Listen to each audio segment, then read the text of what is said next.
वास्ते आउटलैट जिन्होंने कहते असीं रस्ते खोले ने, गेट खोले ने, साडी किरां दी सानूं पूरी नींद तो सुत्तिआं नूं जगाया इस हालत ने।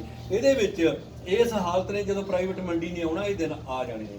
दूजी गल आ भी MSP बारे हुण जिहड़ी ताज़ी मीट गल होई आ, ऐसे लेटैसट परसों चौथी जिहड़ी उस 29 तरीक नूं ਉਹਦੇ ਵਿੱਚ ਵੀ MSP ਬਾਰੇ, MSP ਆ ਮਿਨੀਮਮ ਸਪੋਰਟ ਪ੍ਰਾਈਸ, ਘੱਟੋ ਘੱਟ ਨਿਰਧਾਰਤ ਸੂਚਕ ਜਿਹੜੀ ਕੀਮਤ ਜਿਹੜੀ ਆ ਰੱਖੀ ਉਹਨੂੰ ਘੱਟੋ ਘੱਟ ਹੈ। ਉਹ ਇਹ ਨਹੀਂ ਹੈ ਵੀ ਤੁਹਾਨੂੰ ਮੁਨਾਫਾ ਦਿੰਦੀ ਆ, ਘੱਟੋ ਘੱਟ ਆ ਉਹ ਵੀ ਖਤਮ। ਲਾ ਪਾ ਕੇ 1 ਮਹੀਨੇ ਦੀ ਯੁੱਧ ਕਰਨ ਤੋਂ ਬਾਅਦ ਹੁਣ ਕਹਿੰਦੇ ਸਰਕਾਰ ਲਿਖ ਕੇ ਦੇਣਦੀ ਆ ਵੀ MSP ਜਾਰੀ ਰਹੂਗੀ। ਇੱਕ ਵੀ ਬੱਚੇ ਨੂੰ ਹਿੰਦੁਸਤਾਨ ਦੇ ਨੂੰ ਇਸ ਗੱਲ ਤੇ ਸਮਝੌਤਾ ਨਹੀਂ ਕਰਨਾ ਚਾਹੀਦਾ। ਸਵਾਲ ਹੀ ਨਹੀਂ ਪੈਦਾ ਹੁੰਦਾ ਵੀ ਲਿਖ ਕੇ ਦਿੱਤੀ ਹੋਈ ਤੇ MSP ਰਹਿ ਜਾਵੇ, ਵਰਕਾ ਹੀ ਪਾੜ ਦਿਓ। ਅਸੀਂ ਕਹਿੰਦੇ ਤੁਹਾਨੂੰ ਤਕਲੀਫ ਕੀ ਹੈ, ਤੁਸੀਂ ਕਾਨੂੰਨ ਬਣਾਓ। ਹੋਰ ਨਹੀਂ ਕਾਨੂੰਨ ਬਣਾਉਂਦੇ ਤੁਸੀਂ ਵੀ ਪੂਰੀ ਤਰ੍ਹਾਂ ਦੇ ਨਾਲ ਕਾਨੂੰਨੀ ਤੌਰ ਦੇ ਉੱਤੇ MSP ਰਹੂਗੀ। ਉਹਦੇ 'ਚ ਵੇਚਦਾਰ ਨੂੰ ਵੀ ਕੋਈ ਆਪਣੀ ਗਰੰਟੀ ਬਣੂਗੀ ਜ਼ਿੰਦਗੀ ਦੀ। ਜਿਹਨੇ ਖਰੀਦਣਾ ਅਨਾਜ, ਦਾਲਾਂ ਖਰੀਦਣੀਆਂ ਨੇ, ਉਹਨੂੰ ਵੀ ਪਤਾ ਰਹੂਗਾ ਵੀ ਇੰਨੇ ਆ ਮਿਨੀਮਮ ਸਪੋਰਟ ਪ੍ਰਾਈਸ ਆ ਯਾਰ, ਇੰਨੇ ਦੀ ਇਸ 500 ਦੀ ਚੀਜ਼ ਹੈ, ਚੱਲ ਮੈਨੂੰ 550 ਦੀ ਮਿਲ ਜੂਗੀ ਮਜ਼ਦੂਰ ਨੂੰ। ਜਿਹਨੂੰ ਇਹ ਪਤਾ ਹੋਊਗਾ ਕਿ ਮੁੱਲ ਹੀ ਕੋਈ ਨਹੀਂ, ਉਹਨਾਂ ਨੇ ਸਾਰੇ ਮੁਲਕ ਦੇ ਗੰਢੇ ਖਰੀਦ ਲੈਣੇ ਨੇ, ਸਾਰੇ ਮੁਲਕ ਦਾ ਅਦਰਕ ਇਕੱਠਾ ਹੀ ਖਰੀਦ ਲੈਣਾ, ਸਾਰੇ ਮੁਲਕ ਦੀਆਂ ਮਿਰਚਾਂ ਲੈ ਜਾਣਗੇ, ਸਾਰੇ ਮੁਲਕ ਦਾ ਝੋਨਾ ਇਕੱਠਾ ਕਰਨਗੇ। ਰੇਲਵੇ ਲਾਈਨਾਂ ਦਾ 4 ਸਾਲ ਹੋ ਗਏ ਵਿਛਾਉਂਦਿਆਂ ਨੂੰ। ਇਹ ਤਾਂ ਸਾਡੇ ਫਰਕ ਨੇ ਨਾ, ਸਾਤੋਂ ਸਮੇਂ ਸਿਰ ਕਈ ਵਾਰੀ ਨਹੀਂ ਚੀਜ਼ ਚੱਕੀ ਜਾਂਦੀ। ਮੋਗੇ ਦੇ ਕੋਲ ਵਿਛਾਇਆ, ਤੁਹਾਡੇ ਕੋਲ ਵੀ ਹੈ, ਗਰਾਇਆਂ ਦੇ ਕੋਲ ਵੀ ਹੈ, ਤਾਂ ਵੱਖ-ਵੱਖ ਥਾਵਾਂ ਦੇ ਉੱਤੇ ਉਹਨਾਂ ਨੇ ਤਾਂ ਸਾਹ ਦੇ ਨਾਲ, ਸੂਟੇ ਨਾਲ ਹੀ ਪੂਰੇ ਦੇ ਪੂਰੇ ਗੋਦਾਮ ਖਿੱਚਣ ਵਾਲੇ ਨਵੇਂ ਗੋਦਾਮ ਬਣਾਏ, ਪੱਲੇਦਾਰ ਖਤਮ ਕੀਤੇ, ਠੇਕੇਦਾਰੀ ਖਤਮ ਕੀਤੀ, ਟਰਾਂਸਪੋਰਟ ਦਾ ਪੱਠਾ ਬਿਠਾਇਆ। ਉਹਨਾਂ ਦੇ ਸਿਸਟਮ ਸਾਰੇ ਹੋਰ ਨੇ। ਸੋ ਉਹਨਾਂ ਕੰਪਨੀਆਂ ਨੇ ਪਾਉਣਾ ਪੂਰੇ, ਨਹੀਂ ਤਾਂ ਦੁਆਬਾ ਕਿੱਡੀ ਵੱਡੀ ਗਿਣਤੀ 'ਚ ਬਾਹਰ ਬੈਠਾ। ਉਹਨੂੰ ਪੁੱਛੋ ਵੀ ਅਮਰੀਕਾ ਕੈਨੇਡਾ ਦੇ ਵਿੱਚ ਖੇਤੀ ਦਾ ਹਾਲ ਕੀ ਆ। 200% ਸਬਸਿਡੀ ਮਿਲਦੀ ਆ, ਤਾਂ ਵੀ ਜਾ ਕੇ ਉਹਨਾਂ ਦੀ ਹਾਲਤ ਕਿਹੋ ਜਿਹੀ ਬਣੀ ਹੋਈ ਆ, ਅੱਜ ਖੇਤੀ ਦਾ ਬਣ ਕੀ ਗਿਆ। ਸੋ ਇਸ ਕਰਕੇ ਇਹ MSP ਵੀ ਇਸ ਤਰ੍ਹਾਂ ਦੀ ਗਰੰਟੀ ਨਹੀਂ ਰਹਿਣੀ। ਤੀਜਾ ਮਸਲਾ ਹੈਗਾ ਬਿਜਲੀ ਬਿੱਲ। ਇਹ ਬਿੱਲ ਆ ਜੇ ਕਾਨੂੰਨ ਨਹੀਂ ਬਣਿਆ, ਤਜਵੀਜ਼ਤ ਬਿੱਲ ਆ ਜੇ ਕਾਨੂੰਨ ਬਣਨਾ ਇਹਨੇ। ਇਹ ਬਣਨ ਤੋਂ ਪਹਿਲਾਂ ਉਹ ਇਹ ਨਹੀਂ ਹੈ ਸਿਰਫ ਵੀ ਆਪਣੀ ਮੋਟਰਾਂ ਦੇ ਬਿੱਲ ਲੱਗਿਆ ਕਰਨਗੇ। ਇਹ ਤਾਂ ਬਹੁਤ ਛੋਟੀ ਗੱਲ ਹੈ। ਇਹ ਤੋਂ ਅੱਗੇ ਵੱਧ ਕੇ ਇਹ ਆ ਵੀ ਬਿਜਲੀ ਦਾ ਖੇਤਰ ਰਾਜਾਂ ਦੇ ਅਧਿਕਾਰ 'ਚ ਨਹੀਂ ਰਹਿਣਾ। ਬਿਜਲੀ ਦੇ ਖੇਤਰ ਨੂੰ ਕੇਂਦਰ ਸਰਕਾਰ ਸਿੱਧਾ ਆਪਣੇ ਹੱਥ 'ਚ ਲੈ ਰਹੀ ਆ। ਸਾਰੇ ਸੂਬਿਆਂ ਦੇ ਬਿਜਲੀ ਸਿਸਟਮ ਨੂੰ ਆਪਣੇ ਹੱਥ 'ਚ ਕਰ ਰਹੀ ਆ, ਜਿਹਦਾ ਮਤਲਬ ਇਹ ਆ ਇਹ ਜੋ ਮਰਜ਼ੀ ਫਿਰ ਕਰਨ। ਉਸ ਤੋਂ ਬਾਅਦ ਨਾ ਜਿਹੜੀਆਂ ਹੁਣ ਯੂਨਿਟਾਂ ਮਿਲਦੀਆਂ ਨੇ ਯੂਨਿਟਾਂ ਮਿਲਣ, ਨਾ ਕਿਸੇ ਨੂੰ ਮੋਟਰ ਵਾਸਤੇ ਮਿਲੇ, ਤੇ ਮਨਮਰਜ਼ੀ ਦੇ ਰੇਟ ਲਗਾਤਾਰ ਚੜ੍ਹਿਆ ਕਰਨਗੇ। ਚਾਹੇ ਵਿਦਾਂਤਾ ਗਰੁੱਪ ਦਾ ਬਣਾਇਆ ਹੋਇਆ ਜਿਹੜੀ ਮਾਨਸਾ ਦੇ ਕੋਲੇ, ਚਾਹੇ ਉਹ ਲਾਰਸਨ ਐਂਡ ਟਿਊਬਰ ਦਾ ਜਿਹੜਾ ਬਣਾਇਆ ਹੋਇਆ ਉਹਦੇ ਕੋਲੇ, ਆਪਣੇ ਰਾਜਪੁਰੇ ਦੇ ਕੋਲੇ। ਤੇ ਇਸ ਤਰੀਕੇ ਦੇ ਨਾਲ ਉਹਨਾਂ ਸਾਰੇ ਮਹਿਕਮਿਆਂ ਨੂੰ, ਨਿੱਜੀਕਰਨ ਵਾਲਿਆਂ ਨੂੰ ਉਹ ਬਿਜਲੀ ਦੀਆਂ ਸਾਰੀਆਂ ਸਹੂਲਤਾਂ ਜਿਹੜੀਆਂ ਨੇ ਉਹ ਪੂਰੀ ਤਰ੍ਹਾਂ ਆਪਣੇ ਢਿੱਡ 'ਚ ਪਾਉਣ ਵਾਸਤੇ, ਲੋਕਾਂ ਨੂੰ ਲੁੱਟਣ ਦਾ ਵਾਸਤੇ ਉਸ ਤਰ੍ਹਾਂ ਤੇਜ਼ ਕਰ ਰਹੇ ਆ। ਇੰਨਾ ਕੀ ਕੰਮ ਹੈ। ਉਸ ਤੋਂ ਬਾਅਦ ਅਗਲੇ ਤੇ ਆਉਂਦਾ ਹੈ ਕਿ ਜਨਤਕ ਜਿਹੜੀ ਵੰਡ ਪ੍ਰਣਾਲੀ ਆ, ਇਹਦਾ ਪੂਰੀ ਤਰ੍ਹਾਂ ਦੇ ਨਾਲ ਭੋਗ ਪਾ ਦਿੱਤਾ ਜਾਣਾ। ਜਿਹੜੇ ਵੀ ਜਨਤਕ ਵੰਡ ਪ੍ਰਣਾਲੀ ਦੇ ਰਾਹੀਂ ਕੁਝ ਨਾ ਕੁਝ ਅਨਾਜ, ਦਾਲਾਂ ਜਾਂ ਕੋਈ ਹੋਰ ਮਿਡ ਡੇ ਮੀਲ ਚੱਲਦੇ ਨੇ, ਜਾਂ ਸਸਤੀ ਕੋਈ ਰਾਸ਼ਨ ਦੀ ਦੁਕਾਨ ਤੋਂ ਮਿਲਦਾ, ਇਹ ਸਾਰਾ ਦਾ ਸਾਰਾ ਖਤਮ ਹੋਣਾ। ਛੋਟੀ ਦੁਕਾਨਦਾਰੀ, ਛੋਟੇ ਧੰਦੇ, ਛੋਟੇ ਜਿਹੜੇ ਨੇ ਕੰਮ ਕਰਨ ਵਾਲੇ ਲੋਕ ਨੇ ਜਿਹੜੇ, ਇਹਨਾਂ ਨੂੰ ਪੂਰੀ ਤਰ੍ਹਾਂ ਦੇ ਨਾਲ ਹਰ ਜਿਹੜਾ ਦਬਾਅ ਦੇ ਹੇਠ ਲੈ ਕੇ ਆਉਂਦਾ ਜਾਊਗਾ। ਇਸ ਕਰਕੇ ਇਹਦੇ ਲਈ ਆਹ ਜਿਹੜਾ ਨੁਕਤਾ ਸੀ, ਇਸ ਨੁਕਤੇ ਨੂੰ ਲੈ ਕੇ ਜਾਣ ਵਾਸਤੇ ਇੱਕ ਵਿਸ਼ੇਸ਼ ਉਦਮ ਕੀਤਾ ਵੀ ਤਾਂ ਜੋ ਜਿਹੜੇ ਲੋਕਾਂ ਦੇ ਕੋਲੇ ਹੁਣ ਜ਼ਮੀਨ ਨਹੀਂ, ਉਹਨਾਂ ਨੂੰ ਮੈਂ ਤੁਹਾਨੂੰ ਸਾਫ਼ ਦੱਸੂਗਾ, ਕੋਈ ਉਹਲਾ ਨਹੀਂ। ਮੁਕਤਸਰ ਤੇ ਮਲੋੜ ਜਾਂ ਗਿੱਦੜਬਾਹਾ 'ਚ ਉਹ ਖੇਤਰਾਂ 'ਚ ਬਹੁਤ ਵੱਡੀਆਂ ਜ਼ਮੀਨਾਂ ਨੇ, ਪਿੰਡਾਂ 'ਚ ਜਿਹੜੇ ਵੱਡੇ ਵੱਡੇ ਘਰਾਣੇ ਨੇ, ਤੇ ਬਹੁਤ ਵੱਡਾ ਹਿੱਸਾ ਜਿਨ੍ਹਾਂ ਦੇ ਕੋਲੇ ਸਾਗ ਜੋਗੀ, ਬਾਥੂ ਜੋਗੀ ਵੀ ਥਾਂ ਨਹੀਂ ਹੈ। ਉਹਨਾਂ ਹਿੱਸਿਆਂ ਨੂੰ ਇਹ ਲੱਗਣ ਲੱਗ ਗਿਆ ਵੀ ਇਹ ਜਿਹੜੀ ਆ ਜ਼ਮੀਨ ਵਿਰੋਧੀ ਨੇ, ਜ਼ਮੀਨਾਂ ਇਹਨਾਂ ਕੋਲ ਰਹਿਣੀਆਂ ਨਹੀਂ। ਅਗਲਾ ਕਹਿੰਦਾ ਕੋਈ ਨਹੀਂ, ਜੇ ਰਹਿਣੀ ਹੈ, ਜੇ ਸਾਡੇ ਕੋਲ ਤਾਂ ਪਹਿਲਾਂ ਹੀ ਹੈ ਨਹੀਂ। ਅਗਲੇ ਨੂੰ ਹਿੱਸੇ ਨੂੰ ਇਹ ਲੱਗਦਾ ਵੀ ਨਹੀਂ ਰਹਿਣੀ ਆ ਤਾਂ ਠੀਕ ਆ, ਫਿਰ ਉਹਨਾਂ ਦਾ ਮਸਲਾ ਹੋਊਗਾ, ਸਾਡੇ ਕੋਲ ਤਾਂ ਪਹਿਲਾਂ ਹੀ ਹੈ ਨਹੀਂ, ਭਾਈ ਸਾਡਾ ਕੀ ਖੋਲਣਗੇ ਉਹ। ਗੱਲ ਇਹ ਨਹੀਂ ਹੈ। ਉਹਨਾਂ ਜ਼ਮੀਨਾਂ ਵਾਲਿਆਂ ਦੀ ਜ਼ਮੀਨ ਜਾਊਗੀ, ਬੇਜ਼ਮੀਨਿਆਂ ਦੀ ਜ਼ਿੰਦਗੀ ਜਾਊਗੀ, ਜਿਹੜੀ ਉਦੋਂ ਉਹਦੇ ਸਾਹਮਣੇ ਕੋਈ ਕੀਮਤ ਹੀ ਨਹੀਂ ਬਣਦੀ ਉਹਦੀ। ਉਹਨਾਂ ਦਾ ਤਾਂ ਜੀਵਨ ਜਾਊਗਾ ਪੂਰੀ ਤਰ੍ਹਾਂ ਦੇ ਨਾਲ ਇਹ ਨਵੇਂ ਸਿਸਟਮ ਦੇ ਅੰਦਰ। ਸੋ ਇਸ ਕਰਕੇ ਇਸ ਗੱਲ ਨੂੰ ਖੋਲ੍ਹਣ ਵਾਸਤੇ ਇੱਕ ਹਫ਼ਤਾ ਪੂਰਾ ਪੰਜਾਬ ਦੇ ਵਿੱਚ ਇਸ ਵਾਸਤੇ ਲਾਇਆ ਜਾ ਰਿਹਾ ਕਿ ਗੱਲ ਤਾਂ ਚੰਗੀ ਹੈ, ਪਰ ਨਾਲ ਦੀ ਨਾਲ ਇੱਕ ਘਾਟੇ ਬੰਦੀ ਹੈ। ਉਹ ਕਿਸ ਕਰਕੇ, ਮੈਂ ਤੁਹਾਨੂੰ ਘਟਨਾ ਸੁਣਾਉਣਾ, ਬਹੁਤ ਮਹੱਤਵਪੂਰਨ ਹੈ। ਭਾਈ ਮੰਨਾ ਸਿੰਘ ਗੁਰਸ਼ਰਨ ਭਾਜੀ ਜਦੋਂ ਪੜ੍ਹਦੇ ਸੀ, ਉਸ ਤੋਂ ਬਾਅਦ ਕਈ ਸਾਲਾਂ ਤੋਂ ਬਾਅਦ ਸਾਈਕਲ ਤੇ ਜਾ ਰਹੇ ਸੀ। ਉਹਨਾਂ ਨੂੰ ਪਿੱਛੋਂ ਆਵਾਜ਼ ਪਈ ਉਹਨਾਂ ਦਾ ਨਿਕਨੇਮ ਲੈ ਕੇ। ਉਹ ਹੈਰਾਨ ਹੋ ਗਏ ਵੀ ਆਹ ਨਾਂ ਤਾਂ ਮੇਰਾ ਉਹੀ ਬੱਚਾ ਜਾਣਦਾ ਜਿਹੜਾ ਹਾਈ ਸਕੂਲ ਤੱਕ ਮੇਰੇ ਨਾਲ ਪੜ੍ਹਿਆ ਹੋਊਗਾ, ਆਹ ਤਾਂ ਮੇਰਾ ਨਾਂ ਹੀ ਨਹੀਂ ਕਿਸੇ ਨੂੰ ਪਤਾ। ਉਹ ਪਿੱਛੇ ਮੁੜ ਕੇ ਦੇਖਿਆ ਤੇ ਉਹਨਾਂ ਨੇ ਸਾਈਕਲ ਰੋਕਿਆ, ਭਾਜੀ ਨੇ, ਗੁਰਸ਼ਨ ਭਾਜੀ ਉਹਨਾਂ ਨੇ ਜਦ ਪਿੱਛੇ ਦੇਖਿਆ ਤਾਂ ਉਹਨਾਂ ਦੇ ਨਾਲ ਡੈਸਕ ਤੇ ਬੈਠਣ ਵਾਲਾ ਉਹਦਾ ਜਮਾਤੀ ਜਿਹਦਾ ਨਾਂ ਸੀ ਬੁੱਧੂਆ, ਉਹ ਮਜ਼ਦੂਰਾਂ ਦਾ, ਕਿਰਤੀਆਂ ਦਾ ਬੱਚਾ ਸੀ। ਜਦ ਦੇਖਿਆ ਉਹਦੇ ਕੋਲੇ ਡਾਂਗ 'ਚ ਫਸਾਇਆ ਹੋਇਆ ਇੰਨਾ ਲੰਮਾ ਝਾੜੂ ਚੱਕਿਆ ਹੋਇਆ। ਗੁਰਸ਼ਨ ਭਾਜੀ ਕਹਿੰਦੇ ਮੈਂ ਕੰਬ ਗਿਆ, ਕਹਿੰਦੇ ਮੈਂ ਕਿਹਾ ਬੁੱਧੂਆ ਇਹ ਕੀ ਗੱਲ ਹੋਈ? ਬੁੱਧੂਆ ਤੇਰੇ ਤਾਂ ਨੰਬਰ ਮੇਰੇ ਨਾਲੋਂ ਵੀ 10% ਉੱਪਰ ਹੁੰਦੇ ਸੀ, ਤੇਰੀ ਤਾਂ ਸੁੰਦਰ ਲਿਖਾਈ ਮੋਤੀਆਂ ਵਰਗੀ ਹੁੰਦੀ ਸੀ, ਇਹ ਕੀ ਗੱਲ ਹੈ? ਉਹ ਕਹਿੰਦੀ ਗਰੀਬੀ ਸੀ, ਮੁਸ਼ਕਲ ਸੀ, ਪੜ੍ਹਾ ਨਹੀਂ ਸਕੇ ਘਰ ਦੇ, ਤੇ ਮਾਂ ਦੀ ਮੇਰੀ ਦੀ ਡੈਥ ਹੋ ਗਈ ਸੀ, ਬਾਪ ਮੇਰਾ ਨਹੀਂ ਸੀ ਕੰਮ ਹੋਣਾ ਕਰਨ ਜੋਗਾ, ਤੇ ਹਾਲਾਤ ਨੇ ਮੇਰੇ ਕੋਲੋਂ ਕਲਮ ਖੋਲੀ, ਫੱਟੀ ਖੋਲੀ ਤੇ ਮੇਰੇ ਹੱਥ 'ਚ ਝਾੜੂ ਫੜਾਤਾ। ਸਾਨੂੰ ਉਸ ਮੋਰਚੇ ਤੇ ਲੱਗਿਆ ਕਿ ਗੁਰਸ਼ਨ ਭਾਜੀ ਦਾ ਬੁੱਧੂਆ ਕਿੱਥੇ ਗਿਆ? ਉਸ ਬੁੱਧੂਏ ਕੋਲੇ ਕੌਣ ਜਾਊਗਾ? ਉਸ ਬੁੱਧੂਏ ਨੂੰ ਕੌਣ ਜਾ ਕੇ ਦੱਸੂਗਾ ਵੀ ਭਾਈ ਅਸਲ ਦੇ ਵਿੱਚ ਇਹ ਲੜਾਈ ਸਿਰਫ ਜ਼ਮੀਨਾਂ ਵਾਲਿਆਂ ਦੇ ਉੱਤੇ ਹੀ ਹੱਲਾ ਨਹੀਂ ਹੈ, ਇਹ ਆਪਣੇ ਉੱਤੇ ਜ਼ਿੰਦਗੀ ਦਾ ਬਹੁਤ ਵੱਡਾ ਹਿੱਲਾ। ਇਸ ਕਰਕੇ ਇਹਦੇ ਲਈ ਸਮਝ ਕੇ ਪੜ੍ਹੀਏ, ਸੋਚੀਏ, ਵਿਚਾਰੀਏ, ਸੋਚਣ ਲੱਗੀਏ। ਅਸੀਂ ਕਿਹੜਾ ਕੋਈ ਕਿਸੇ ਨੂੰ ਇਹ ਕਹਿਣਾ ਵੀ ਭਾਈ ਫਲਾਣੀ ਪਾਰਟੀ ਬਣਾਓ, ਆ ਪਾਰਟੀ 'ਚ ਆ ਜਾਓ। ਅਸੀਂ ਕਿਹੜਾ ਕਿਸੇ ਨੂੰ ਕਹਿਣਾ ਵੀ ਭਾਈ ਤੁਸੀਂ ਸਾਨੂੰ ਵੋਟ ਪਾ ਦਿਓ, ਅਸੀਂ ਤਾਂ ਸਾਰੀ ਜ਼ਿੰਦਗੀ ਆਪਦੀ ਲਾਈ ਆ। ਅਸੀਂ ਤਾਂ ਤੁਹਾਨੂੰ ਗੱਲ ਹੀ ਦੱਸਣੀ ਹੈ ਨਾ, ਸੋਚਣੀ ਆਪਾਂ, ਸਮਝਣੀ ਆਪਾਂ ਨੇ।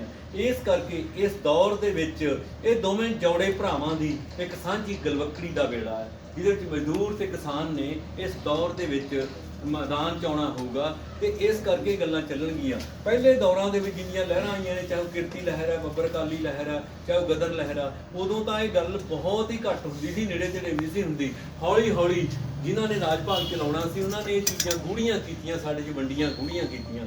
ਇਸ ਲਈ ਇਸ ਦੌਰ ਦੇ ਵਿੱਚ ਜਿੰਨੇ ਵੀ ਮੋਰਚੇ ਚੱਲਦੇ ਨੇ, ਉਹਨਾਂ ਮੋਰਚਿਆਂ ਦੇ ਵਿੱਚ ਦਿੱਲੀ ਦੀਆਂ ਸੜਕਾਂ ਦੇ ਉੱਤੇ ਜਿੰਨੇ ਮੋਰਚੇ ਵੱਖ-ਵੱਖ ਥਾਵਾਂ ਤੇ ਲੱਗੇ ਨੇ, ਸ਼ਾਹਜਹਾਂਪੁਰ ਵਾਲਾ ਖੇਤਰ ਹੈ, ਜੈਪੁਰ ਵਾਲਾ ਖੇਤਰ ਹੈ, ਸਿੰਘੂ ਵਾਲਾ ਖੇਤਰ ਹੈ, ਕੁੰਡਲੀ ਵਾਲਾ ਖੇਤਰ ਹੈ, ਟਿਕਰੀ ਵਾਲਾ ਖੇਤਰ ਆ, ਬਹਾਦਰਗੜ੍ਹ ਰੋਹਤਕ ਤੋਂ ਲੈ ਕੇ 22 ਕਿਲੋਮੀਟਰ ਦੇ ਵਿੱਚ 7 ਥਾਵਾਂ ਤੇ ਸਟੇਜਾਂ ਲੱਗਦੀਆਂ ਨੇ। 22 ਕਿਲੋਮੀਟਰ ਦੇ ਵਿੱਚ ਉਹ ਵੀ ਇੱਕ ਟਰਾਲੀ ਨਹੀਂ, 5 ਟਰਾਲੀਆਂ ਜੁੜੀਆਂ ਹੋਈਆਂ ਨਾਲ ਦੇ ਖੇਤਰਾਂ 'ਚ ਗਈਆਂ ਹੋਈਆਂ ਨੇ। ਉਹਨਾਂ ਨੇ ਇੱਕ ਨਵਾਂ ਇਤਿਹਾਸ ਸਾਹਮਣੇ ਲਿਆਂਦਾ ਸਾਡੇ ਵਾਸਤੇ। ਪਹਿਲੀ ਗੱਲ ਤਾਂ ਇਹ ਲਿਆਂਦਾ ਕਿ ਸਾਨੂੰ ਲੋਕਾਂ ਨੂੰ ਇੱਕ ਸੂਬੇ ਵਾਲਿਆਂ ਨੂੰ ਦੂਜੇ ਸੂਬੇ ਦੇ ਖਿਲਾਫ ਖੜਾ ਕੀਤਾ ਵੀ ਤੁਹਾਡੇ ਸਤਲੁਜ ਜਮਨ ਲਿੰਕ ਨਹਿਰ ਦਾ ਪਾਣੀ ਲੈ ਜਾਣਾ ਉਹਨਾਂ ਨੇ। ਆਪਾਂ ਪੰਜਾਬੀਆਂ ਨੇ ਲੱਗਿਆ ਵੀ ਹਰਿਆਣੇ ਵਾਲਾ ਬੰਦੇ ਨਾਰਾ ਕਿਉਂ ਲਾਉਂਦੇ ਨੇ, ਤੇ ਅਸੀਂ ਤਾਂ ਗੱਡ ਕੇ ਇਹਨਾਂ ਨੂੰ ਨੱਕੇ 'ਚ ਦੱਬ ਦਿਆਂਗੇ। ਤੇ ਹਰਿਆਣੇ ਵਾਲਿਆਂ ਨੂੰ ਲੱਗਿਆ ਕਿ ਪੰਜਾਬੀ ਸਾਡਾ ਪਾਣੀ ਖੋਹਦੇ ਨੇ, ਅਸੀਂ ਸਾਡਾ ਕੀ ਲੱਗਦਾ ਪੰਜਾਬ ਨਾਲ ਸਾਂਝ, ਸਾਨੂੰ ਪਾਣੀ ਚਾਹੀਦਾ। ਤੇ ਅੱਜ ਹਰਿਆਣੇ ਦੇ ਪਿੰਡਾਂ ਦੇ ਵਿੱਚ ਕਿਸਾਨ ਜਥੇਬੰਦੀ ਬਣਨ ਲੱਗੀ ਹੈ। 50 ਪਿੰਡਾਂ 'ਚ ਕਿਸਾਨ ਜਥੇਬੰਦੀ ਬਣੀ ਆ। 2 3 4 ਨੂੰ 3 ਦਿਨ 1000 ਟਰੈਕਟਰ ਦੇ ਨਾਲ, ਪੰਜਾਬ ਵਾਲਿਆਂ ਦਾ 1000 ਟਰੈਕਟਰ ਉਹਨਾਂ ਪਿੰਡਾਂ ਦੇ ਵਿੱਚ ਘੁੰਮ ਰਿਹਾ। 3 ਦਿਨ ਉਹਨਾਂ ਲੋਕਾਂ ਨੂੰ ਨਾਲ ਲਿਆ ਤੇ ਹਰਿਆਣੇ ਦੇ ਲੋਕਾਂ ਨੇ ਗੱਡ ਕੇ ਰੋਜ਼ ਸਟੇਜਾਂ ਤੇ ਆ ਕੇ ਕਹਿੰਦੇ ਨੇ ਬਈ ਸਾਡਾ ਵੱਡਾ ਭਾਈ ਆ ਪੰਜਾਬ, ਅਸੀਂ ਛੋਟੇ ਭਾਈ ਆ, ਸਾਨੂੰ ਇਹੋ ਜਿਹਾ ਪਾਣੀ ਨਹੀਂ ਚਾਹੀਦਾ ਤੇ ਜੇ ਸਾਡੇ ਕੋਲੇ ਜ਼ਮੀਨ ਨਾ ਰਹੀ ਅਸੀਂ ਪਾਣੀ ਕਿਹੜਾ ਹਰਿਆਣੇ ਵਾਲਿਆਂ ਦੇ ਕੋਠੇ ਤੇ ਲਾਉਣਾ। ਸੋ ਇਹ ਸੋਝੀ ਦਾ ਡਿਵੈਲਪ ਹੋਣਾ, ਇਹ ਸੋਝੀ ਸਾਹਮਣੇ ਆਉਣੀ, ਸੂਬਿਆਂ ਦੇ ਵੱਟਾਂ ਬੰਨੇ ਮਿਟਣੇ ਤੇ ਸਾਨੂੰ ਪਾਕਿਸਤਾਨ ਵਾਲਾ ਨਹੀਂ ਛੱਡਦੀ। ਪਾਕਿਸਤਾਨ ਆ ਗਿਆ ਜੀ, ਪਾਕਿਸਤਾਨ ਆ ਗਿਆ ਜੀ, ਆਇਆ ਅਮਰੀਕਾ ਹੋਇਆ ਸਾਡੇ ਤੇ ਜਿਹੜਾ ਉੱਤੇ ਕਾਠੀ ਪਾ ਕੇ ਚੜੀ ਬੈਠਾ। ਆਈਆਂ ਹੋਈਆਂ ਨੇ ਵਿਦੇਸ਼ੀ ਕੰਪਨੀਆਂ, ਜਾਪਾਨ ਦੀਆਂ ਨੇ, ਅਮਰੀਕਾ ਦੀਆਂ ਨੇ, ਵਿਦੇਸ਼ੀ ਹੋਰ ਵੱਡੇ ਵੱਡੇ ਸਾਹੂਕਾਰ ਘਰਾਣਿਆਂ ਦੀਆਂ ਕੰਪਨੀਆਂ ਨੇ। ਉਧਰ ਨੂੰ ਨਹੀਂ ਮੂੰਹ ਹੋਣ ਦੇਣਾ, ਪਾਕਿਸਤਾਨ ਨੇ ਤੁਹਾਨੂੰ ਖਾ ਜਾਣਾ। ਸੋ ਇਹਦੇ ਲਈ ਜਿਹੜੇ ਭਰਾ ਇਕੱਠੇ ਰਹਿੰਦੇ ਸੀ 47 'ਚ 10 ਲੱਖ ਲੋਕਾਂ ਦਾ ਇੱਥੇ ਕਤਲ ਹੋਇਆ, ਉਹਨਾਂ ਲੋਕਾਂ ਨੂੰ ਇੱਕ ਦੂਜੇ ਦੇ ਦੁਸ਼ਮਣ ਬਣਾ ਦਿੱਤਾ ਜਾਂਦਾ। ਸੋ ਇਸ ਕਰਕੇ ਅੱਜ ਦੇ ਸਮੇਂ ਦੇ ਵਿੱਚ ਵੀ ਉਹ ਖੇਤਰਾਂ ਦੇ ਵਿੱਚ, ਮੁਕਤਸਰ ਦੇ ਖੇਤਰਾਂ 'ਚ ਸਾਡੇ ਕੰਨਾਂ 'ਚ ਇਹੋ ਜਿਹੀ ਆਵਾਜ਼ ਪੈਣ ਲੱਗੀ। ਕੁਝ ਪਿੰਡਾਂ ਦੇ ਵਿੱਚੋਂ ਮਜ਼ਦੂਰਾਂ ਨੇ ਕਿਹਾ ਵੀ ਆਪਾਂ ਕਾਹਦੇ ਲਈ ਜਾਣਾ, ਆਪਾਂ ਨੂੰ ਕੀ ਲੋੜ ਆ। ਵਧੀਆ ਹੋਇਆ, ਹੁਣ ਪਤਾ ਲੱਗੂ ਜੱਟਾਂ ਨੂੰ, ਨਾਲੇ ਟਿਫਨ ਲੈ ਕੇ ਆਪਣੇ ਨਾਲ ਜਾਇਆ ਕਰਨਗੇ, ਹੁਣ ਬੰਦੇ ਬਣਨਗੇ। ਆਪਾਂ ਨੂੰ ਤਾਂ ਖੇਤ 'ਚੋਂ ਆਵਾਜ਼ ਮਾਰ ਦਿੰਦੇ ਸੀ। ਸੋ ਹਾਕਮ ਜਮਾਤ ਕਿੰਨੀ ਕਾਮਯਾਬ ਹੋਣ ਜਾ ਰਹੀ ਆ, ਕਿੰਨਾ ਸ਼ਾਤਰਾਨਾ ਗੱਲ ਆ। ਉਹਨੂੰ ਵਿਚਾਰ ਨੂੰ ਇਹ ਨਹੀਂ ਪਤਾ ਵੀ ਟਿਫਨ ਜੋਗੇ ਵੀ ਨਹੀਂ ਰਹਿਣਾ, ਹਾਲਤ ਕਿੱਥੇ ਪਹੁੰਚਣੀ ਆ। ਸੋ ਇਹ ਜਿਹੜੀ ਗੱਲ ਹੈ ਇਹਨੂੰ ਅਣਸੁਣੀ ਨਹੀਂ ਕਰਨ ਦੀ ਲੋੜ, ਸਮਝਣ ਦੀ ਲੋੜ ਆ। ਇਹ ਕੋਈ ਲਾਂਭਾ ਨਹੀਂ ਦਿੱਤਾ ਅਗਲੇ ਨੇ, ਕਿਉਂਕਿ ਕਈ ਥਾਵਾਂ ਤੇ ਕਈ ਵਾਰੀ ਕੁਝ ਨਾ ਕੁਝ ਪਰਿਵਾਰਾਂ ਤੋਂ ਇਹੋ ਜਿਹੀ ਗੱਲ ਵਾਪਰ ਜਾਂਦੀ ਆ, ਅਗਲੇ ਨੇ ਝੱਲੀ ਹੋਈ ਆ, ਉਹਨੂੰ ਦੁੱਖ ਲੱਗਦਾ। ਫਿਰ ਵੀ ਯਾਰ ਐਂ ਤਾਂ ਨਹੀਂ ਕੋਈ ਮਾਣ ਇੱਜ਼ਤ ਨਾਲ ਕਹਿਣਾ ਚਾਹੀਦਾ ਵੀ ਚੱਲ ਕੋਈ ਨਹੀਂ ਭਾਈ ਇੰਨਾ ਕੁ ਸਾਗ ਤੋੜ ਲਾ, ਐਂ ਤੋੜ ਲਾ। ਜੇ ਕੋਈ ਬੁਰਾ ਬੋਲਦਾ ਤੇ ਅਗਲਿਆਂ ਨੇ ਫਿਰ ਝੱਲੀਆਂ ਹੁੰਦੀਆਂ ਨੇ, ਉਹਨਾਂ ਦੇ ਵਰਸੇ ਵਾਂਗੂ ਖੁੱਭ ਜਾਂਦੀ ਆ। ਇਹ ਸਾਨੂੰ ਫਰਕ ਪਾਉਣਾ ਚਾਹੀਦਾ।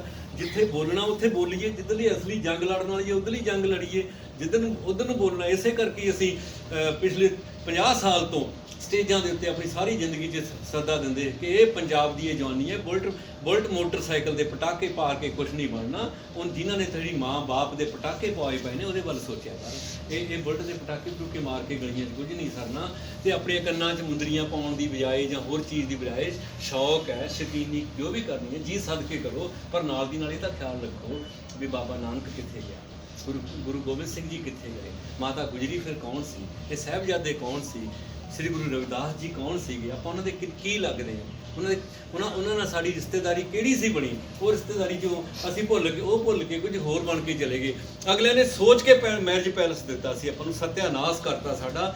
ਅਸੀਂ ਤਾਂ ਪਿੰਡ 'ਚ ਹੁੰਦੇ ਸੀ, ਪਿੰਡ 'ਚ ਰਹਿ ਮਸਵਰਾ ਕਰਦੇ ਸੀ, ਪਿੰਡ ਦੀ ਧੀ ਨੂੰ ਤੋਰਦੇ ਸੀ ਸ਼ਾਮ ਨੂੰ ਡੋਲੀ, ਸਾਰਾ ਪਿੰਡ ਰੋਂਦਾ ਹੁੰਦਾ ਸੀ, ਕੋਠਿਆਂ ਦੇ ਉੱਤੇ ਚੜ੍ਹਿਆ ਹੋਇਆ ਵੀ ਤੇ ਗਲੀਆਂ ਦੇ ਵਿੱਚ ਵੀ। ਅਗਲੇ ਨੇ ਪੈਲਸ ਦਿੱਤਾ, ਪੈਲਸ ਨਹੀਂ ਦਿੱਤੇ, ਬਾਜ਼ਾਰ ਦਿੱਤਾ। ਮਾਰਕੀਟ ਲਵੋ, ਮੁੱਲ ਦਾ ਥਾਂ ਲਵੋ, ਪਿੰਡ ਹੁੰਦੇ ਸੀ, ਮੁੱਲ ਦਾ ਬਾਜ਼ਾਰ ਲਵੋ, ਮੁੱਲ ਦਾ ਸਾਰਾ ਕੁਝ ਲਵੋ। ਤੇ ਜਿਸ ਮੌਕੇ ਨੂੰ ਅਗਲੇ ਨੇ ਆਪਣੀ ਧੀ ਨੂੰ ਤੋਰਨਾ ਹੁੰਦਾ, ਅਗਲੇ ਆਪਣੇ ਕੁੱਕੜ ਕਾਕੜ ਦੀਆਂ ਟੰਗਾਂ ਖਾ ਕੇ ਘਰ ਨੂੰ ਭੱਜੇ ਹੁੰਦੇ ਆ, ਜਦੋਂ ਟੇਬਲ ਤੇ ਬੈਠੇ ਹੁੰਦੇ ਆ ਇਕੱਲੇ ਘਰ ਦੇ ਤੋਰਦੇ ਆਪਣੀ ਧੀ ਨੂੰ, ਤੇ ਸਾਨੂੰ ਪਤਾ ਵੀ ਨਹੀਂ ਲੱਗਣ ਦਿੱਤਾ ਵੀ ਸਾਡੇ ਸੱਭਿਆਚਾਰ ਦਾ ਬਣਾ ਕੇ ਕੀ ਰੱਖਦੇ, ਸਾਨੂੰ ਕਿੱਥੇ ਲੈ ਆਏ। ਅਸੀਂ ਉਹ ਇੱਜ਼ਤਾਂ ਵਾਲੇ ਲੋਕ ਜਿਨ੍ਹਾਂ ਨੇ ਪੂਰੀ ਦੁਨੀਆ ਨੂੰ ਇੱਕ ਨਵੀਂ ਸਭਿਅਤਾ ਦਿੱਤੀ ਸੀਗੀ, ਸਾਰਾ ਸੰਸਾਰ ਸਾਡੇ ਵੱਲ ਨੂੰ ਦੇਖਦਾ ਸੀਗਾ। ਅੱਜ ਇਹ ਗੱਲਾਂ ਮਾਰਦੇ ਆ ਕਿ ਜੀ ਦੂਣਾ ਮੁਨਾਫਾ ਹੋ ਜਾਊਗਾ ਕਿਸਾਨਾਂ ਦਾ, ਵੱਡੀਆਂ ਕੰਪਨੀਆਂ ਆਉਣਗੀਆਂ, ਜਿੱਥੇ ਮਰਜ਼ੀ ਜਾ ਕੇ ਵੇਚੋ। ਕਿੱਥੇ ਵੇਚ ਲਾਂਗੇ?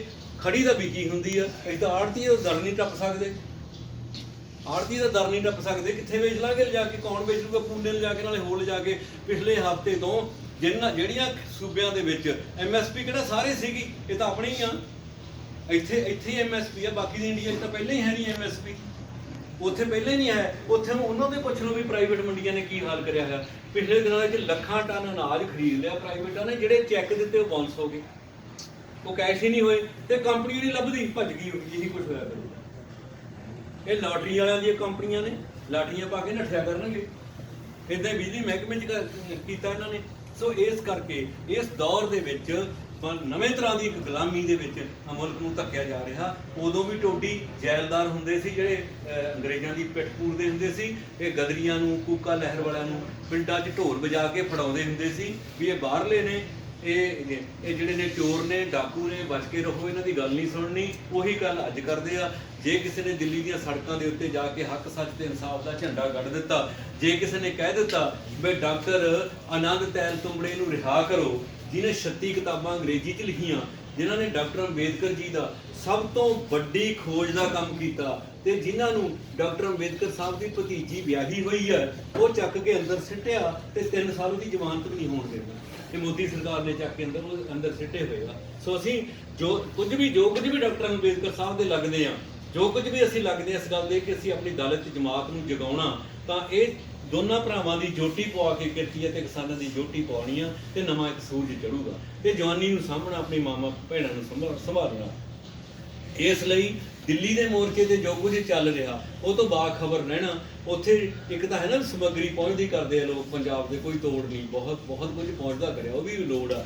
ਪਰ ਉਹਨਾਂ ਲੋੜਾਂ 'ਚੋਂ ਲੋੜ ਨੰਬਰ 1 ਦੀ ਲੋੜ ਤਾਂ ਇਹ ਆ ਕਿ ਅਸੀਂ ਮਾਨਸਿਕ ਤੌਰ ਤੇ ਸਰੀਰਕ ਤੌਰ ਤੇ ਉਸ ਅੰਦੋਲਨ ਦੇ ਨਾਲ ਸਾਨੂੰ ਐਂ ਤਾਂ ਪਤਾ ਹੋਵੇ ਸਹੀ ਗੱਲ ਆ। ਇਹ ਵੀ ਚੰਗੀ ਗੱਲ ਆ ਜਿੰਨੀ ਸਮੱਗਰੀ ਜਾਂਦੀ ਹੈ। ਸਮੱਗਰੀ ਨੂੰ ਕਿ ਸਮੱਗਰੀ ਦਾ ਕੋਈ ਵੀ 2-4 ਪਰਿਵਾਰ ਵੀ, ਕੋਈ ਵੱਡੀਆਂ ਕੰਪਨੀਆਂ ਵੀ ਕਹਿ ਦੇਣਗੀਆਂ ਵੀ ਲੈ ਲਓ, ਆਪਾਂ ਉਹ ਤਾਂ ਲੈ ਨਹੀਂ ਰਹੇ, ਆਪਾਂ ਤਾਂ ਥੋੜੀ ਮਿਲ ਜਵੇ ਚਾਹੇ। ਤੇ ਔਰ ਪੂਰੇ ਦੇ ਪੂਰੇ 20-20 ਕਿਲੋਮੀਟਰ ਤੁਸੀਂ ਜਾ ਕੇ ਦੇਖੋਗੇ ਵੀ ਕਿਸਾਨ ਜਿਹੜੇ ਨੇ, ਮਜ਼ਦੂਰ ਜਿਹੜੇ ਨੇ, ਮਰਦੋਂ ਰੋਟੀ ਪਕਾਉਂਦੇ ਨੇ। ਉੱਥੇ ਤਾਂ ਬੋਲੀਆਂ ਲਿਖੀਆਂ ਸੀ ਨਵੀਆਂ ਵੀ ਜਿੱਥੇ ਔਰਤਾਂ ਦੇ ਪਿੰਡ ਚੱਲ ਪਏ ਵੀ ਮਰਦਾਂ ਪਕਾਈਆਂ ਰੋਟੀਆਂ, ਸੋਚ ਘੋਲਾਂ 'ਚ ਕਪਾਹ ਵਾਂਗੂ ਖਿੜਦੀ, ਘਰੇ ਨਾ ਚਿੱਤ ਘਰ ਜਾਣ ਨੂੰ। ਵੀ ਇਹ ਉੱਥੇ ਜਾ ਕੇ ਇੱਕ ਨਵੀਂ ਜ਼ਿੰਦਗੀ ਮਿਲੀ ਹੈ। ਲੋਕਾਂ ਨੇ ਤਾਂ ਸੜਕ ਦੇ ਤੇ ਉੱਥੇ ਪਿਆਜ਼ ਦੀ ਪਨੀਰੀ ਤੇ ਗੋਭੀ ਲਾਉਣੀ ਸ਼ੁਰੂ ਕਰਤੀ ਵੀ ਕੋਈ ਨਾ ਇਹਦਾ ਵਿਸਾਖੀ ਇੱਥੇ ਮਨਾਓ ਸ਼ਾਇਦ। ਸੋ ਇਹ ਭੁਲੇਖਾ ਵੀ ਪਤਾ ਨਹੀਂ 4 ਤਰੀਕ ਨੂੰ ਇੱਕਦਮ ਪਤਾ ਨਹੀਂ ਉਹਨੇ ਕੀ ਦੇ ਕੇ ਤੋੜ ਦੇਣਾ। ਬਹੁਤ ਸ਼ਾਤਰ ਨੇ, ਬਹੁਤ ਭੈੜੇ ਨੇ। ਫਾਸਿਸਟ ਐਵੇਂ ਨਹੀਂ ਸਿੱਖਿਆ। ਫਾਸਿਸਟ ਦਾ ਮਤਲਬ ਇਹ ਆ ਜਿਹੜਾ ਵਕੀਲ ਤੇ ਦਲੀਲ ਤੇ ਅਪੀਲ 'ਚ ਕੋਈ ਯਕੀਨ ਨਹੀਂ ਰੱਖਦਾ ਹੁੰਦਾ, ਜਿਹੜਾ ਲੋਕਾਂ ਦੀ ਆਵਾਜ਼ ਨੂੰ ਕੋਈ ਤਾਕਤ ਨਹੀਂ ਸਮਝਦਾ। ਤੇ ਉਸ ਤੋਂ ਬਾਅਦ ਉਹ ਹਿਟਲਰ ਤੇ ਮੁਸੋਲੀਨੀ ਦੇ ਘੋੜਵੇਂ ਵਿੱਚੋਂ ਨੇ। ਹਿਟਲਰ ਹੋਰਾਂ ਨੂੰ ਜਦੋਂ ਪੂਰੇ ਜਰਮਨ ਤੇ ਰਸ਼ੀਆ ਦੀਆਂ ਉਹਨਾਂ ਧਰਤੀ ਦੇ ਉੱਤੇ ਇਨਕਲਾਬੀ ਲੋਕਾਂ ਨੇ ਅੱਗੇ ਵਧੇ, ਉਹਨਾਂ ਲੋਕਾਂ ਦੀਆਂ, ਮਜ਼ਦੂਰਾਂ ਦੀਆਂ ਫੌਜਾਂ ਨੇ ਹਿਟਲਰ ਦੇ ਨੱਕ 'ਚ ਦਮ ਕਰ ਦਿੱਤਾ ਤੇ ਹਿਟਲਰ ਨੇ ਖੁਦ ਆਪਣੀ ਪੁੜਪੜੀ 'ਚ ਆਪ ਹੀ ਗੋਲੀ ਮਾਰੀ ਸੀ। ਇਹ ਦਿਨ ਇਹਨਾਂ ਦੇ ਆਉਂਦੇ ਹੁੰਦੇ ਆ। ਇਹੋ ਜਿਹੀ ਆਪਦੀ ਹਾਲਤ ਆ। ਇਹਦੇ ਲਈ ਸਲਾਮ ਮਜ਼ਦੂਰਾਂ ਤੇ ਕਿਸਾਨਾਂ ਨੂੰ, ਸਲਾਮ ਸਾਰੀਆਂ ਉਹਨਾਂ ਜਥੇਬੰਦੀਆਂ ਨੂੰ ਜਿਹੜੀਆਂ ਮਿਲ ਕੇ ਤੇ ਰਾਏ ਨਾਲ ਸੂਝ ਸਿਆਣਪ ਨਾਲ ਮੋਰਚੇ ਨੂੰ ਚਲਾ ਰਹੀਆਂ ਨੇ। ਉੱਥੇ ਵੀ ਬਹੁਤ ਆਵਾਜ਼ਾਂ ਆਉਂਦੀਆਂ ਨੇ, ਇੱਥੇ ਬੈਠੇ ਕੀ ਕਰਦੇ ਆ, ਮਹੀਨਾ ਹੋ ਗਿਆ ਸੜਕਾਂ ਦੇ, ਚਲੋ ਚਲੀਏ ਪਾਰਲੀਮੈਂਟ ਵੱਲ ਨੂੰ, ਚਲੋ ਜਿਵੇਂ ਇੰਦਰਾ ਠੋਕੀ ਸੀ ਮੋਦੀ ਨੂੰ ਠੋਕ ਦਈਏ। ਅਸੀਂ ਐਲਾਨੀਆਂ ਕਹਿੰਦੇ ਵੀ ਅਸੀਂ ਤਾਂ ਭਾਈ ਇਹੋ ਜਿਹੇ ਬਹਾਦਰ ਹੈ ਨਹੀਂ, ਇਹਨਾਂ ਗੱਲਾਂ ਚੋਂ ਨਾ। ਇੰਦਰਾ ਠੋਕੀ ਤੋਂ ਬਾਅਦ ਵੀ ਸਾਡੇ ਮੁਲਕ ਦਾ ਕੀ ਹਾਲ ਬਣਿਆ। ਕਿਸੇ ਵਿਅਕਤੀ ਨੂੰ ਦੋਸ਼ੀ ਇਕੱਲਾ ਨਹੀਂ ਸਮਝਣ ਦਾ ਸਵਾਲ ਹੈ ਵੀ ਮੋਦੀ ਨੂੰ ਕਦੇ ਠੋਕ ਦਾਂਗੇ ਤੇ ਹੋਰ ਮੁੜ ਕੇ ਮਸਲੇ ਹੱਲ ਹੋ ਜਾਣਗੇ, ਮੋਦੀ ਨਾਲ ਹੋਰ ਬਥੇਰੇ ਬੈਠੇ ਨੇ। ਇਹ ਵਿਅਕਤੀਆਂ ਦੇ ਹੱਥਾਂ 'ਚ ਥੋੜੀ ਗੱਲ ਨਹੀਂ, ਉਹਨੂੰ ਵਿਅਕਤੀ ਨੂੰ ਕੀ ਆ, ਉਹ ਤਾਂ ਬੱਲੇ ਬੱਲੇ ਕਰਾ ਲਵੇ। ਅੱਜ ਹੀ ਫੁੱਲਾਂ ਦੀ ਵਰਖਾ ਹੋਊਗੀ ਸਾਰੇ ਇੰਡੀਆ ਵੱਲੋਂ, ਉਹ ਕਹਿ ਦੇਵੇ ਕਾਨੂੰਨ ਰੱਦ, ਸਾਰਾ ਦੇਸ਼ ਹੱਥਾਂ 'ਤੇ ਚੱਕ ਲੂ। ਕਾਹਤੇ ਨਹੀਂ ਕਰ ਸਕਦਾ, ਇਹਦਾ ਕੋਈ ਕਾਰਨ ਆ ਨਾ। ਉਹਨੂੰ ਕਿਹੜਾ ਪਤਾ ਨਹੀਂ ਵੀ ਰੱਦ ਕਰਨ 'ਚ ਸਾਰਾ ਦੇਸ਼ ਮੈਨੂੰ ਮੁਹੱਬਤ ਦੀ ਵਰਖਾ ਕਰੂਗਾ, ਕਿਉਂ ਨਹੀਂ ਕਰ ਰਿਹਾ। ਨੱਪੇ ਹੋਏ ਨੇ ਅਗਲੇ, ਇਹਨਾਂ ਨੇ ਚੋਣਾਂ ਕਿਵੇਂ ਲਾਣੀਆਂ ਨੇ, ਰਾਜ ਭਾਗ ਕਿਵੇਂ ਚਲਾਉਣਾ, ਫੌਜਾਂ ਦੇ ਕੰਟਰੋਲ ਕਿਹਦੇ ਕੋਲੇ ਆ, ਸੁਪਰੀਮ ਕੋਰਟ ਕਿਹਦੇ ਕੋਲੇ ਆ, ਅਦਾਲਤਾਂ ਕਿਹਦੇ ਕੋਲ ਨੇ, ਪੂੰਜੀ ਕਿੱਥੋਂ ਲੈਂਦੇ ਨੇ ਇਹਨਾਂ ਨੂੰ ਚਲਾਉਂਦਾ ਕੌਣ ਆ, ਇਹਨਾਂ 'ਚ ਪੈਟਰੋਲ ਕੌਣ ਪਾਉਂਦਾ, ਇਹ ਤਾਕਤਾਂ ਕੀ ਨੇ। ਇਹ ਤਾਂ ਵੇਲਾ ਆ ਗਿਆ ਸਭ ਦੱਸਣ ਦਾ, ਨਹੀਂ ਤਾਂ ਸਮਝ ਹੀ ਨਹੀਂ ਸੀ ਆਉਣੀ ਲੋਕਾਂ ਨੂੰ। ਇਹੀ ਆਉਣਾ ਸੀ ਵੀ ਦੇਸ਼ ਬੜਾ ਵਧੀਆ, ਵੋਟਾਂ ਪੈਂਦੀਆਂ ਨੇ, ਜਮਹੂਰੀਅਤ ਹੈਗੀ ਆ, ਵੋਟਾਂ ਪਾ ਕੇ ਬਣਾਉਣੇ, ਆਪਾਂ ਹੀ ਬਣਾਉਣੇ ਆ, ਨਾ ਬਣਾਇਆ ਕਰੋ ਜੀ। ਆਪਾਂ ਮਾੜੇ ਬੰਦੇ ਕਾਹਦੇ ਬਣਾਏ, ਆਪਣੀ ਗਲਤੀ ਆ, ਹੁਣ ਕਾਹਦੇ ਪਛਤਾਉਣੇ।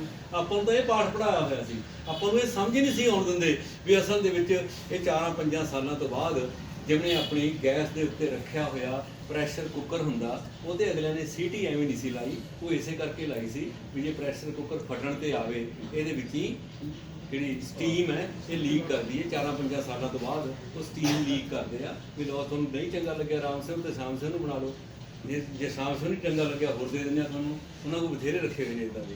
ਸੋ ਇਸ ਕਰਕੇ ਇਹ ਅਦਲਾ ਬਦਲੀ ਸਾਨੂੰ ਆਪਣੀ ਅਸਲੀ ਟਿਕਾਣੇ ਦੇ ਬਿਮਾਰੀ ਦੀ ਜੜ ਵੱਲ ਨਹੀਂ ਵਧਣ ਦਿੰਦੀ ਕਿ ਅਸਲ ਦੇ ਵਿੱਚ ਸਾਰਾ ਨਾੜੂਆ ਕਿਹੜਾ ਕੱਟਣ ਵਾਲਾ, ਉੱਥੇ ਕਿਵੇਂ ਪਹੁੰਚਿਆ ਜਾਵੇ। ਉਹ ਇਹ ਵਿਵਸਥਾ ਹੈ, ਉਹ ਇਹ ਪ੍ਰਬੰਧ ਆ, ਇਹ ਸਿਸਟਮ ਆ ਜਿਹੜਾ ਸਿਸਟਮ ਬੰਦੇ ਨੂੰ ਬੰਦਾ ਨਹੀਂ ਸਮਝਦਾ, ਜਿਹੜਾ ਸਿਸਟਮ ਲੁੱਟ ਖਾਣਾ, ਜਿਹੜਾ ਮਲਕ ਭਾਗਵਾਂ ਦਾ ਚੱਲਿਆ ਆਉਂਦਾ ਤੁਖਮ ਹੈ, ਅੱਗੇ ਚੱਲਿਆ ਆ ਰਿਹਾ। ਇਸ ਕਰਕੇ ਉਹਦੇ ਖਿਲਾਫ ਉੱਠਣ ਵਾਸਤੇ ਅੱਜ ਜਿਵੇਂ ਜਵਾਨੀ ਤੇ ਕਿਸਾਨੀ ਤੇ ਮਜ਼ਦੂਰ ਮੈਦਾਨ 'ਚ ਆਏ ਨੇ, ਇਹਨਾਂ ਦੇ ਨਾਲ ਚਮੂਖੀਆ ਚਿਰਾਗ ਜਗਾਉਣ ਦੀ ਲੋੜ ਹੈ। ਜਿਹੜੀ ਜਿੱਥੇ ਵੱਡੀ ਗਿਣਤੀ 'ਚ ਔਰਤਾਂ, ਮਾਵਾਂ, ਭੈਣਾਂ ਸਾਡੀਆਂ ਉੱਠੀਆਂ ਨੇ, ਬਹੁਤ ਵੱਡੀ ਗਿਣਤੀ ਦੇ ਵਿੱਚ ਗਈਆਂ ਨੇ, ਸਾਰੇ ਉਹਨਾਂ ਦੇ ਦਾਅਵੇ ਫੇਲ ਕਰ ਰਹੇ ਆ। ਟੇਬਲ ਟਾਕ ਤੇ ਵੀ ਹਰਾ ਲਏ, ਗੱਲਬਾਤ ਦੇ ਵਿੱਚ ਜਦੋਂ ਉਹਨਾਂ ਨਾਲ ਮੀਟਿੰਗਾਂ ਹੁੰਦੀਆਂ ਨੇ ਉਹਦੇ ਵਿੱਚ ਵੀ ਹਰਾ ਲਏ, ਤੇ ਇਸ ਗੱਲੋਂ ਵੀ ਹਰਾ ਲਏ ਵੀ ਉਹਨਾਂ ਨੇ ਬਥੇਰਾ ਭੰਡੀ ਪ੍ਰਚਾਰ ਕਰਕੇ ਦੇਖ ਲਿਆ ਕਿ ਲੋਕਾਂ ਨੂੰ ਦਿਨ ਬ ਦਿਨ ਹੋਰ ਚਾਨਣ ਹੋਇਆ, ਹੋਰ ਤਾਕਤ ਜੋੜਨ ਲੱਗੀ ਆ।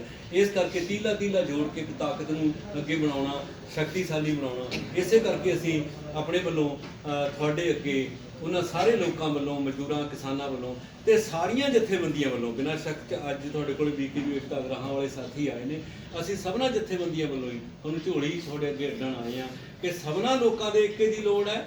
ਸਾਰੇ ਮੋਰਚੇ ਸਲਾਮਤ ਰਹਿਣ, ਸਾਰੇ ਮੋਰਚੇ ਅੰਤ ਤੱਕ ਲੜਨ, ਸਾਰੇ ਮੋਰਚੇ ਕਾਨੂੰਨਾਂ ਨੂੰ ਰੱਦ ਕਰਾਉਣ ਤੱਕ ਖੜਨ, ਇੱਕ ਦੂਜੇ ਨਾਲ ਰਾਏ ਮਸ਼ਵਰਾ ਕਰਨ, ਇੱਕ ਦੂਜੇ ਦੀ ਸਪੋਰਟ ਕਰਨ, ਇੱਕ ਦੂਜੇ ਦੇ ਨਾਲ ਰੰਗੜੀ ਪਾ ਕੇ, ਗਲਵੱਕੜੀ ਪਾ ਕੇ ਤੁਰਨ। ਇਸੇ ਗੱਲ ਦੀ ਦੁਆ ਕਰਾਂਗੇ, ਇਸੇ ਗੱਲ ਵਾਸਤੇ ਤੁਹਾਡੇ ਕੋਲ ਇਸ ਗੱਲ ਦੀ ਮੰਗ ਕਰਾਂਗੇ ਕਿ ਆਪਣੇ ਪਿੰਡਾਂ ਦੇ ਅੰਦਰ ਇੱਕ ਤਰੀਕਾ ਅਸੀਂ ਹੋਰ ਕੱਢਿਆ ਕਿ ਘੱਟੋ ਘੱਟ ਇਹ ਚੱਲ ਰਹੇ ਅੰਦੋਲਨ ਸੰਬੰਧੀ ਕੋਈ ਸਹਾਇਕ ਕਮੇਟੀ ਬਣ ਸਕਦੀ ਹੈ, ਕੋਈ ਹਮਾਇਤੀ ਕਮੇਟੀ ਬਣਾ ਲਓ। ਉਹਦੇ ਵਿੱਚ ਮਾਸਟਰ ਵੀ, ਕੋਈ ਡਾਕਟਰ ਵੀ, ਕੋਈ ਬੁੱਧੀਜੀਵੀ ਵੀ, ਕੋਈ ਲੇਖਕ ਵੀ, ਮਜ਼ਦੂਰ ਕੀ, ਕਿਸਾਨ ਕੀ, ਉਹ ਸਾਰਿਆਂ ਦੀ ਆ ਸਕਦੀ ਹੈ। ਹੌਲੀ ਹੌਲੀ ਇੱਕ ਪਿੰਡ 'ਚ ਬਣੀ, 2 'ਚ ਬਣੀ, 4, 5 'ਚ, 10 'ਚ ਜਦੋਂ ਤਕੜੇ ਹੋ ਕੇ ਉਹ ਪਿੱਲਰ ਖੜੇ ਕਰ ਲਾਂਗੇ, ਫਿਰ ਅਗਲੇ ਨੂੰ ਜਿਹੜੀ ਪਸੰਦ ਹੋਊਗੀ ਉਹ ਮਜ਼ਦੂਰ ਜਥੇਬੰਦੀ ਬਣਾ ਲਵੇ, ਜਿਹੜੀ ਉਹਨੂੰ ਪਸੰਦ ਆ ਕਿਸਾਨ ਜਥੇਬੰਦੀ ਬਣਾ ਲਵੇ, ਜਿੱਥੇ ਮਰਜ਼ੀ ਉਹਦਾ ਦਿਲ ਕਰੇ ਉਸ ਜਥੇਬੰਦੀ 'ਚ, ਕਿਸਾਨ ਜਥੇਬੰਦੀ ਚਲਿਆ ਜਾਵੇ। ਸੋ ਇਸ ਕਰਕੇ ਵੀ ਹਾਲ ਦੀ ਘੜੀ ਇਸ ਤਰ੍ਹਾਂ ਦਾ ਤੰਬੂ ਤਾਂ ਗੱਡੀਏ ਨਾ ਵੀ ਅਸੀਂ ਇਸ ਅੰਦੋਲਨ ਨੂੰ ਸਮਝ ਲਿਆ ਕਿ ਮਜ਼ਦੂਰਾਂ ਤੇ ਕਿਸਾਨਾਂ ਦੀ, ਮਿਹਨਤ ਕਰਨ ਵਾਲੇ ਲੋਕਾਂ ਦੀ, ਸਭਨਾਂ ਦੀ ਲੜਾਈ ਆ। ਇਹਨਾਂ ਨੇ ਸਾਡਾ ਆਉਣ ਵਾਲਾ ਭਵਿੱਖ ਨਹੀਂ ਛੱਡਣਾ, ਨਾ ਵਿਦਿਆਰਥੀਆਂ ਦਾ ਜੀਵਨ ਛੱਡਣਾ। ਕਾਨੂੰਨਾਂ ਦੀ ਆੜ 'ਚ ਇਹਨਾਂ ਨੇ ਇੱਕ ਕਾਨੂੰਨ ਬਣਾਇਆ ਜਿਹਦੇ ਬਾਰੇ ਆਪਾਂ ਬੋਲਿਆ ਨਹੀਂ ਗਿਆ, ਬਹੁਤ ਘੱਟ ਬੋਲਿਆ ਗਿਆ। ਸਾਡੇ ਵਰਗੇ ਬੋਲਦੇ ਰਹਿੰਦੇ ਸਟੇਜਾਂ ਤੋਂ, ਇਕੱਲੇ 2-4 ਦੇ ਬੋਲਣਾ ਕੀ ਗੱਲ ਬਣਦੀ ਆ, ਲਹਿਰ ਨਹੀਂ ਉੱਠੀ। ਉਹ ਕੀ ਸੀ, ਕਰੋਨਾ ਦੀ ਆੜ 'ਚ ਜਦੋਂ ਆਪਾਂ ਨੂੰ ਅੰਦਰ ਹੀ ਵਾੜਿਆ ਹੋਇਆ ਸੀ, ਸੰਤੀ ਕਾਮਿਆਂ ਬਾਰੇ ਮੋਦੀ ਸਰਕਾਰ ਨੇ ਕਾਨੂੰਨ ਬਣਾਇਆ ਕਿ ਹੁਣ ਦਿਹਾੜੀ 8 ਘੰਟੇ ਨਹੀਂ ਹੋਊਗੀ, ਹੁਣ 12 ਘੰਟੇ ਦਿਹਾੜੀ ਹੋਊਗੀ, ਤਨਖਾਹ ਉਹੀ ਰਹੂਗੀ। ਕੋਈ ਲਹਿਰ ਨਹੀਂ ਬਣੀ। ਦੁੱਖ ਦੀ ਗੱਲ ਆ ਬਹੁਤ। ਅੰਦਾਜ਼ਾ ਲਾ ਕੇ ਦੇਖੋ ਵੀ ਜਿਹੜੇ ਭੱਠੀ 'ਚ ਲੋਕ ਲੰਘਦੇ ਆ, ਜਿਹੜੇ ਰੋਜ਼ ਸਰੀਆ ਐ ਲੰਘਦਾ ਗਰਮ, ਉੱਦਾਂ ਹੀ ਮਜ਼ਦੂਰ ਲੰਘਦਾ ਰੋਜ਼, ਤੇ ਉਹਨਾਂ ਦੀ ਅਵਸਥਾ 12 ਘੰਟੇ ਤਾਂ ਕੋਈ ਘੋੜੇ ਨੂੰ ਜਿਹੜਾ ਸਵਾਰੀਆਂ ਢੋਂਦਾ ਟਾਂਗੇ ਨੂੰ ਨਹੀਂ ਜੋੜਦਾ। ਇਹ ਕਿਹੜੇ ਦੇਸ਼ 'ਚ ਰਹਿੰਦੇ ਅਸੀਂ? ਸਾਡੇ ਅੱਗ ਨਾ ਉੱਠੇ, ਸਾਡੇ ਸੀਨੇ 'ਚ ਕੋਈ ਲਾਟ ਨਾ ਬਲੇ, ਅਸੀਂ ਬਸ ਸਾਲ ਸਮਾਹੀ ਬਾਅਦ ਆਪਣੇ ਪੁਰਖਿਆਂ ਨੂੰ ਯਾਦ ਕਰੀਏ। ਉਹਨਾਂ ਵਾਸਤੇ ਅਸੀਂ ਜਿਹੜਾ ਹੈਗਾ ਸਿਰਫ ਦਿਨ ਮਨਾ ਲਿਆ, ਤੇ ਉਸ ਤੋਂ ਬਾਅਦ ਉਸ ਦਿਨ ਮਨਾਉਣ ਤੋਂ ਬਾਅਦ ਘਰ ਨੂੰ ਆ ਗਏ। ਇਸ ਤਰ੍ਹਾਂ ਸਰਨਾ ਨਹੀਂ। ਸਿਆਣੇ ਬੰਦਿਆਂ ਨੇ, ਵੱਡੇ ਵੱਡੇ ਕਵੀਆਂ ਨੇ ਲਿਖਿਆ ਕਿ ਜਦੋਂ ਲੋਹਾ ਪਿਘਲਦਾ ਹੈ ਤਾਂ ਭਾਫ਼ ਨਹੀਂ ਨਿਕਲਦੀ। ਜਦੋਂ ਲੋਹਾ ਪਿਘਲਦਾ ਹੈ ਤਾਂ ਭਾਫ਼ ਨਹੀਂ ਨਿਕਲਦੀ, ਪਰ ਜਦੋਂ ਮਜ਼ਦੂਰ ਦੇ ਜਿਸਮ ਚੋਂ ਭਾਫ਼ ਨਿਕਲਦੀ ਹੈ ਤਾਂ ਲੋਹਾ ਪਿਘਲ ਜਾਂਦਾ।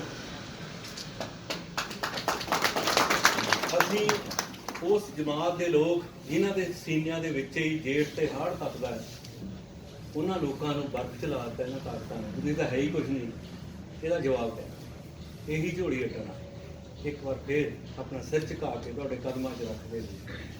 ਸਰਪੰਚ ਸਾਹਿਬ, ਨਗਰ ਪੰਚਾਇਤ, ਸਾਰੇ ਕਿਰਤੀ ਕਿਸਾਨ, ਸਾਰੇ ਨੌਜਵਾਨ, ਸਾਰੇ ਵੀਰਾਂ ਅੱਗੇ ਇੱਕੋ ਗੱਲ ਦੀ ਮੰਗ ਕਰਨੀ, ਹੋਰ ਕੋਈ ਮੰਗ ਨਹੀਂ। ਜੇ ਆਖਰੀ ਸਾਹ ਤੱਕ ਵੀ ਕੋਈ ਹੋਰ ਮੰਗ ਕਰਨ ਆ ਗਏ, ਉਹਦੇ ਕੰਨ ਤੋਂ ਫੜ ਲਿਓ। ਏਕਾ ਰੱਖਣਾ, ਸਵਾਕ ਰੱਖਣਾ, ਪਿੰਡ ਦੀਆਂ ਸਾਰੀਆਂ ਉਹਨਾਂ ਗੱਲਾਂ ਤੋਂ ਸ਼ੁਰੂ ਹੋ ਕੇ ਨਵੇਂ ਵਰ੍ਹੇ ਦੀ ਸ਼ੁਰੂਆਤ ਝੋਲੀ ਅੱਡ ਕੇ ਮੰਗ ਕਰਦੇ ਹਾਂ ਕਿ ਨਵੇਂ ਵਰ੍ਹੇ ਦੀ ਸ਼ੁਰੂਆਤ ਨਵੀਂ ਤਰ੍ਹਾਂ ਕਰੀਏ। ਆਓ ਗਲਵੱਕੜੀ ਪਾਈਏ।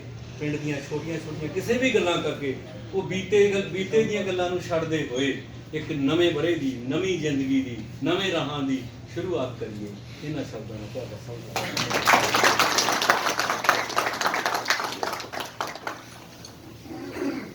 ਇਹ ਸਨ